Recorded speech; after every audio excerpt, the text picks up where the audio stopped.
Doctor Yunus should resign. এই মুহূর্তে তার সাথে আর দেশের কেউ নাই। আলী রিয়াজ কোথায়? কোটি কোটি টাকা খরচ করলেন। ডক্টর ইউনূসের কাছে আমার প্রত্যাশা ছিল হিমালয় সমান। কয়েকদিন আগে এনসিপি ছাত্র বলেছে যে সরকার তাদের সাথে প্রতারণা করেছে, দেখছেন আপনি নিশ্চয়ই। তাইলে বিএনপি বলে প্রতারণা করেছে, তাইলে ওনার সাথে আছে কে? আওয়ামী লীগ নাই, জাতীয় পার্টি তো নাই, বিএনপি বলে প্রতারণা করছে, ছাত্ররা বলে প্রতারণা করছে। তাহলে শুধু 4%, 4.22%-এর যে জামাত আছে শুধু, আর কেউ নাই সরকারের সাথে। হ্যাঁ, তাইলে উনি কি ক্ষমতায় থাকার নৈতিক অধিকার আছে, মরাল অধিকার আছে, নৈতিক অধিকার, ইথিক্যাল অধিকার আছে? আর হি শুড রিজাইন।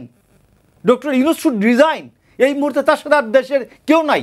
800 প্রস্তাব নিয়ে বসে, কোনো উন্মাদ বসে 800 প্রস্তাব নিয়ে বসছে, তারপর 84 প্রস্তাব নিয়ে বসছে, এরপরে 48টা পয়েন্টে নিয়ে আসছে যে শুধু সাংবিধানিক সংস্কার। আমি আপনাকে বলছি যে আলী রিয়াজ কোথায় এখন? আলী রিয়াজ কোথায়? কোটি কোটি টাকা খরচ করলেন, মঞ্চ বানালেন, মাঠ বানালেন, পৌরোহিত্য করলেন, মন্ত্রপাঠ করলেন, করে সবাইকে একটা জায়গায় এনে, একটা অমীমাংসিত জায়গায় এনে আপনি চলে গেলেন। বান্ডেল থাকলে প্রতি সেনমানিতে টাকা বাঁচবে। বিকাশ সেনমানি বান্ডেল কিনে জিতুন প্রতি লেনদেনে।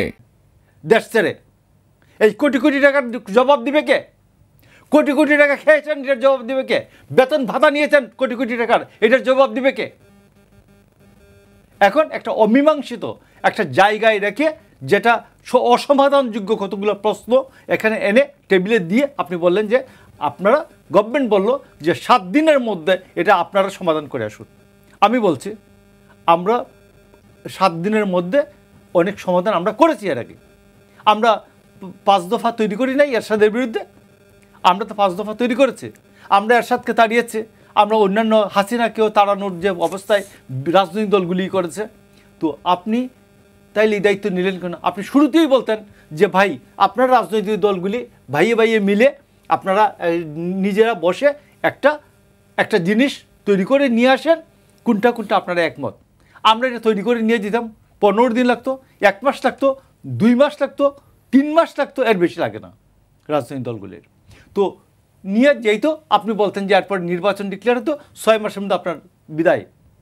আপনি এখন 14 মাস পরে এসে বলতেছেন যে আপনি যখন গণঅভ্যুত্থানোত্তর পরিস্থিতিতে মানুষের সহিষ্ণুতা কম থাকে, ধৈর্য কম থাকে, প্রতিরক্ষা নিরাপত্তা নাজুক থাকে, অর্থনীতি নাজুক থাকে, এইরকম একটা সময় আপনি পার করে এসে 14 মাস পরে এসে বলতেছেন রাজনৈতিক দলগুলি আপনি 7 দিনের মধ্যে সমাধান করে আসেন। এখন আপনি বলবেন আপনি ডক্টর ইউনূসকে এর জন্য দায়ী করছেন। ডক্টর ইউনূসকে দায়ী করছি না আমি।